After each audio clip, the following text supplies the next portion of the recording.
Bonjour chers amis de Ziana TV, merci pour votre fidélité et soyez les bienvenus dans Point de vue. Point de vue aujourd'hui qui se trouve dans la commune de Oudan, une commune du département des Yvelines.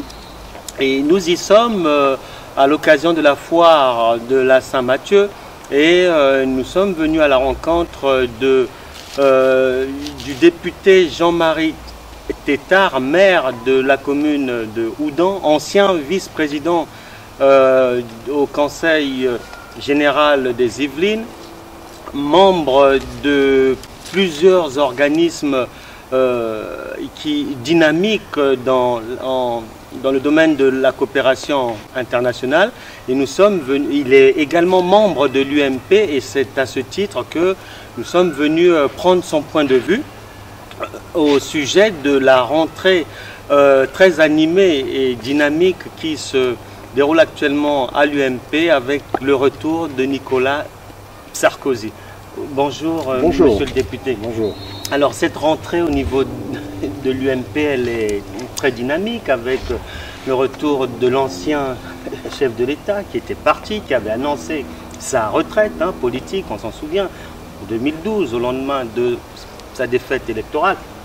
Et il y a eu des soubresauts au niveau de l'UMP et puis le sort a fait que les événements, les circonstances ont conduit aujourd'hui au retour de Nicolas Sarkozy à la tête prochainement, après les élections internes, à la tête de l'UMP. Est-ce que déjà pour vous c'est un retour souhaité ou qui était souhaitable? D'abord, je crois qu'il faut bien se rendre compte que depuis 2 ans et demi, la famille politique, l'UMP, a offert un triste spectacle de lutte interne qui ne se limitait pas au combat ou à la lutte entre Jean-François Copé et François Fillon, parce qu'il y avait, je pense, un certain nombre de gens qui ont plein de talent, qui se préparaient une position. C'est la vie de toute famille politique. Mais je crois que la droite ne pouvait pas, dans sa famille majoritaire, c'est-à-dire l'UMP, se permettre de perdre encore du temps lorsque la France est dans l'état que l'on connaît.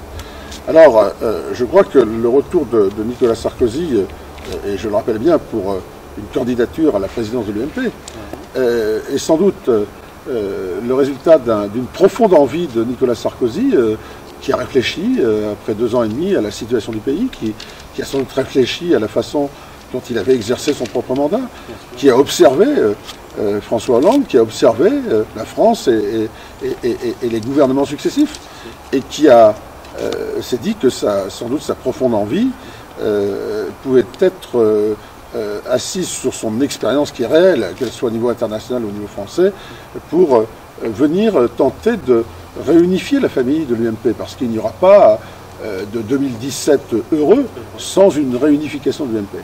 Alors, son désir était à la fois fort, mais je crois qu'il répondait en même temps à une demande très forte, peut-être pas de la France pour l'instant, mais des militants l'UMP. Je crois que c'est la rencontre des deux. Et moi, dès le 18 août dernier, j'ai fait un communiqué disant que je soutiendrais le retour de Nicolas Sarkozy s'il décidait de revenir, parce que je pense qu'il faut, dans ces circonstances, que chacun affiche ses opinions peut-être avant que les choses se fassent. Parce que sinon, quand on les déclare après, il y a peut-être... On donne l'impression d'être opportuniste. Moi, je l'ai déclaré depuis le 18 août parce que j'ai été critique, mais je pense qu'aujourd'hui, il est celui qui peut rassembler d'abord la famille de l'UMP. Et ce rassemblement, il se raconte que pour cette élection à venir, mais relative à la présidence de l'UMP, il se raconte qu'il n'aura pas trop de soucis parce qu'il aura en face de lui Bruno Le Maire et puis Hervé Mariton également. Mais bon, c'est dit que c'est joué d'avance. Mais je ne sais pas si c'est joué d'avance, mais ce qui est certain, c'est que quand on est à la base, comme dans ma commune, vous avez vu, je vis dans ma commune au jour le jour, je connais tout le monde, je connais les militants. Je sens qu'il y a une très grande envie de Nicolas Sarkozy parmi les militants.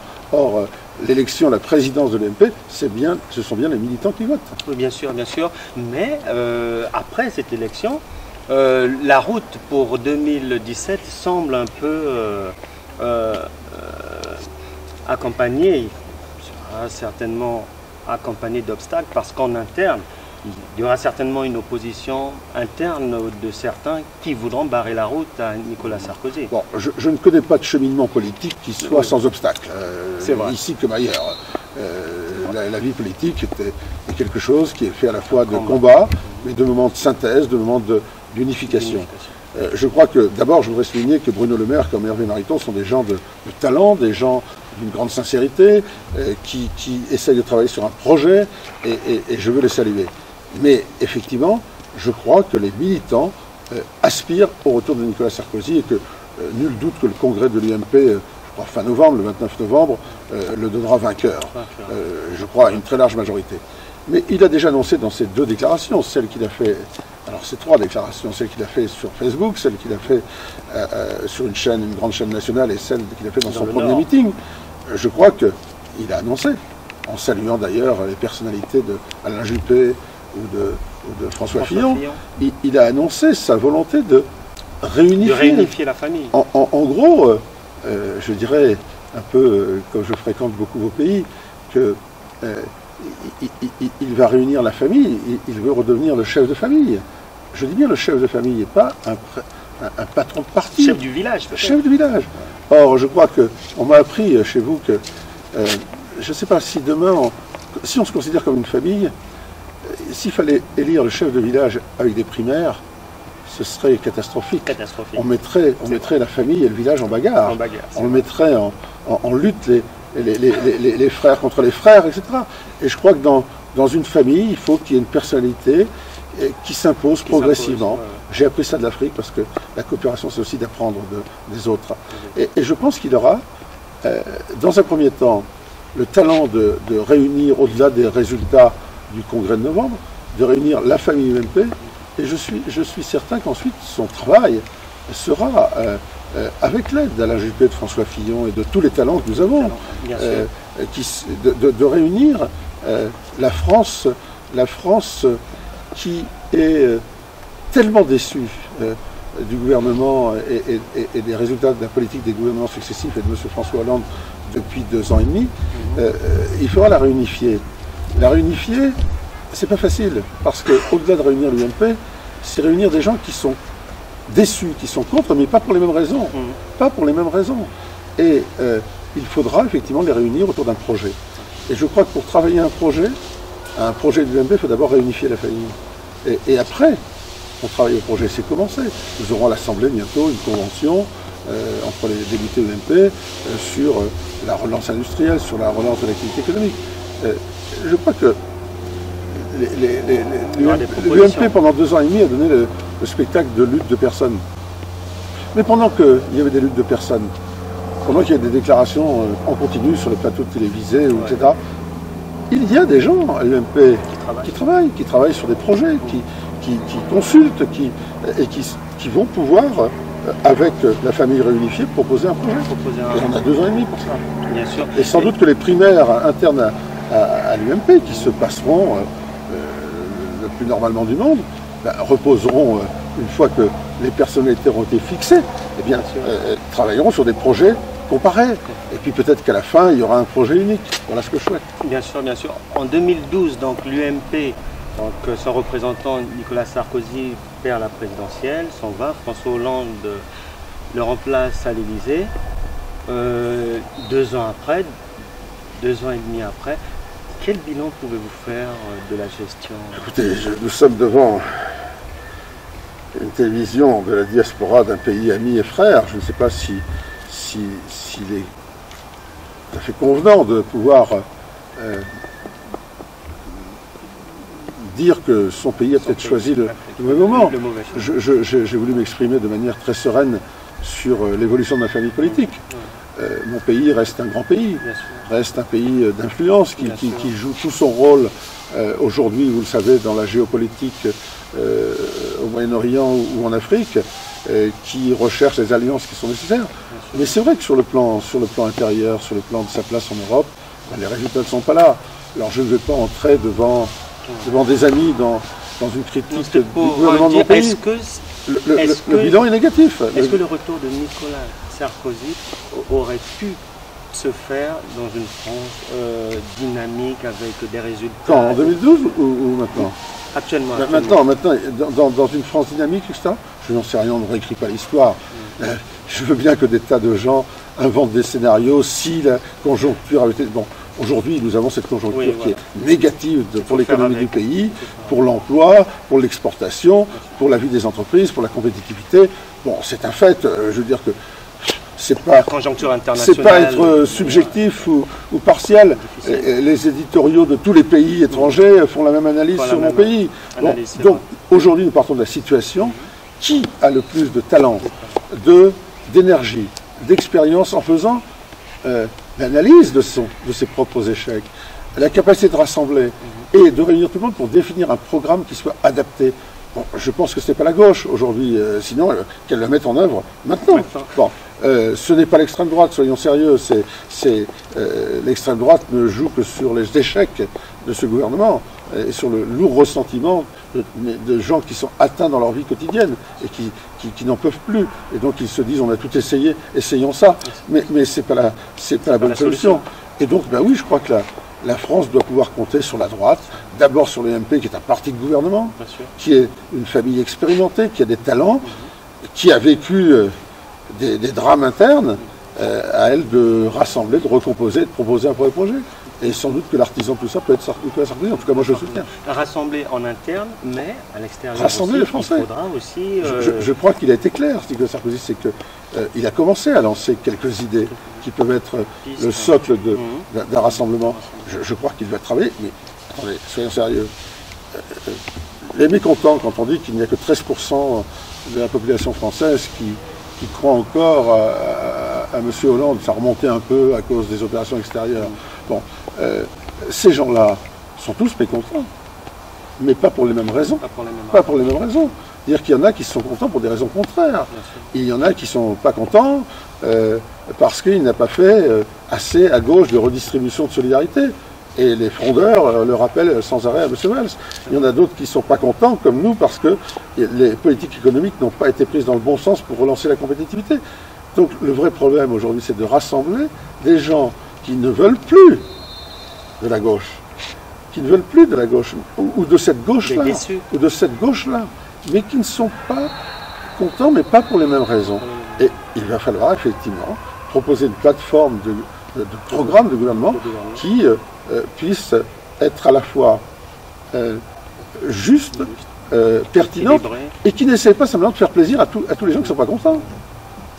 C'est-à-dire qu'il va falloir convaincre que ce que l'on va proposer a une chance d'efficacité pour la France. Il ne s'agit pas de dire, très bien, il y en a une partie qui n'est pas contente pour telle raison, je leur remets un petit peu, les autres, non. Je crois qu'il faut partir d'un programme que l'on croit bon pour la France, et ensuite essayer de convaincre tout le monde que ce programme est bon.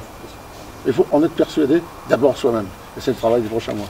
Et on peut dire que la rentrée commence bien pour vous et pour votre famille politique, parce qu'un leader va être en place, va prendre les rênes de l'organisation, et puis élection sénatoriale, disons-le aujourd'hui, et les pronostics laissent penser que l'UMP aura la majorité sénatoriale. Même le gouvernement, le Parti Socialiste ne se fait pas d'illusions, même si ça se joue à 15 sièges. Donc nous aurons un calendrier où, je pense ce soir, les sénatoriales, le Sénat repassera à droite. Je pense qu'en mars, les cantonales, sur la base des nouveaux cantons que le gouvernement a essayé d'inventer quand il pensait que c'était bien pour lui, ça va se retourner et que nous aurons une victoire.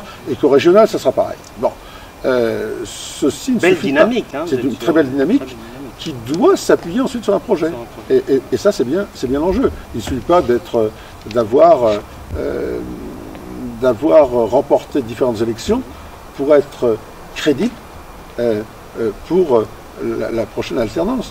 Je crois que toutes ces élections locales, à part celle du Sénat, celle du Sénat est une élection politique. Les autres vont être à la fois une élection qui va conjuguer les ras-le-bol par rapport à la politique générale, et puis quelquefois un mécontentement sur des situations locales. Mais je crois qu'aujourd'hui, dans ces élections successives, cantonales, régionales, je crois que c'est le ras-le-bol des Français qui va s'exprimer. Et le redécoupage de ces régions, on passera de 22 à 13. Est-ce qu'au niveau de l'UMP, ça vous satisfait bon, c'est pas encore fait complètement. Ça râle un peu partout, même le Parti socialiste n'est pas content. Bon, je crois que tout ça est fait à la va-vite. Il faut bien que quelque part il y ait une réforme quelque part qui marche, puisque toutes les autres n'ont pas marché. Je pense que celle-là va trop vite. Pour faire de nouvelles régions pertinentes, c'est pas un jeu c'est pas un puzzle où on déplace les pièces pour en faire d'autres. C'est pas le cube de Rubik, vous savez, où on doit aligner. C'est quelque chose de plus sérieux. Et donc, ça aurait mérité le temps de la réflexion pour voir, par exemple, si la région Picardie, dont on a vu, est-ce qu'on voulait la rattacher au Nord-Pas-de-Calais, etc. Peut-être que la région Picardie aurait pu être découpée en deux. Une partie qui se rapproche de l'Île-de-France, parce que la région l'Oise, tout ça est plus proche. Bon, que l'on prenne le temps de faire de vraies régions sur la base de bassin de vie et de solidarité économique. Là, on prend les mêmes, on les mélange autrement. Enfin, c'est comme si on prenait un sac, on les mélangeait. Alors, la première fois, ça donne un tirage avec 3 régions et la ville le petit village à côté de Houdan, qui est en Eure-et-Loire, aurait été rattaché à Brive-la-Gaillarde et à Royan. Bon, quelque part, on a l'impression qu'il y a un sac et que les gens ont tiré des pièces. Et après, les présidents de région, bon, je ne veux pas être avec lui, donc c'est pas sérieux qu'on regarde les vrais bassins de vie qu'on en aurait pu. Et d'ailleurs, le combat n'est pas fini, puisque l'Alsace ne veut pas être attachée à la Lorraine, etc. La Bretagne, il y a une manifestation hier pour la Loire-Atlantique, etc. Veulent aller. Bon, donc tout ça n'est pas raisonnable. Tout ça n'est pas raisonnable. Parce que c'est très superficiel. On fait la réforme pour dire qu'on a fait de la réforme structurelle. Bon, mais quelque part, moi je refuse ce grand sac qu'on va tirer des pièces.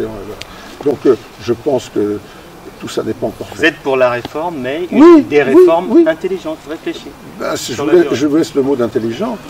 Je pense franchement que quand on prend une décision aussi lourde que de recomposer les régions, on pourrait prendre le temps de l'analyse, effectivement, de se dire ben, on peut redécouper des régions en deux, parce que géographiquement, ou par les bassins de vie, ou par les transports, ou par l'appartenance économique, elles vont plutôt là-bas qu'ici. Mais ne pas vouloir refaire le puzzle avec les mêmes, exactement. C'est vrai. Et pour terminer, donc on va en venir maintenant à votre commune, Houdan, qui se trouve dans le département des Yvelines, à proximité de l'Eure. Oui, de l'Eure-et-Loire. De l'Eure-et-Loire. Et brièvement, que pouvez-vous nous dire sur votre commune, à la tête de laquelle vous suis depuis 20 ans presque. 20 ans presque aujourd'hui. Bah, écoutez, je vais vous dire que c'est une très belle commune où il fait bon vivre. Ouais. À 50 km de Paris, nous avons une commune authentique qui a encore ses racines dans le donjon, dans l'église que vous avez vu. Ouais. Une commune qui vit vraiment, je pense, un développement équilibré, durable, harmonieux, où nous essayons de conjuguer développement économique mesuré. C'est ici, nous sommes les champions de France du taux de chômage, avec 5,2 seulement, depuis plusieurs années. C'est-à-dire que nous équilibrons emploi, avec logement, avec commerce, développement économique, respect de l'environnement. Et c'est une commune qui, pour 3300 habitants, 3200, 3300, a encore 130 pas de portes commerciaux. Vous avez vu 5 boulangeries, vous avez vu, je ne sais pas combien de restaurants, il y a 11 boutiques de vêtements. C'est un tissu vivant. Et quand vous avez encore des commerces, les gens se rencontrent, se parlent. Ouais. Bon. Et puis, il y a je pense, ce dynamisme qui fait que nous avons cette fête qui, pendant 2 jours, va drainer 40 000 personnes. Je crois qu'une ville doit se donner à connaître, doit se faire aimer. Et ça, c'est un des moments où la ville essaye de séduire. Et j'espère que la délégation congolaise que j'ai reçue aujourd'hui depuis 2 jours, eh bien, j'espère qu'on aura pu la séduire, montrer que la France n'est pas que Paris, c'est pas que des grandes agglomérations, c'est aussi des villages où toute la vie est concentrée. Voilà. Merci bien, monsieur Jean-Marie Tétart. Bonjour au Congo, que nous transmettrons votre votre salutation. Et nous étions donc à Houdan avec Jean-Marie Tétart, député maire de la ville de Houdan, maire depuis bientôt 20 ans de la commune, très impliqué au niveau de la coopération internationale et coopération communautaire aussi. Oui, hein, nous avons un jumelage avec la Casamance depuis 20 ans aussi, qui fonctionne très bien. Et une communauté des communes. Hein, une communauté de communes qui elle-même est impliquée dans cette même coopération, c'est-à-dire que j'ai 11 villages de cette région qui sont jumelés avec 11 villages de la même région Casamance. Et donc il y a presque une jonction entre deux territoires. Et ça c'est important parce que si un village, pour des décisions politiques, etc., arrêté, il y en a quand même 10 qui continuent. Très bien. Très très bien. Donc vous serez les bienvenus ici à Houdan, une commune merveilleuse hein, du département des 78. On était donc avec son maire, le député maire Jean-Marie Tétart. Merci de nous avoir suivis. Merci chers amis de Point de Vue. Nous nous retrouverons prochainement et d'ici là, portez-vous bien. Au revoir.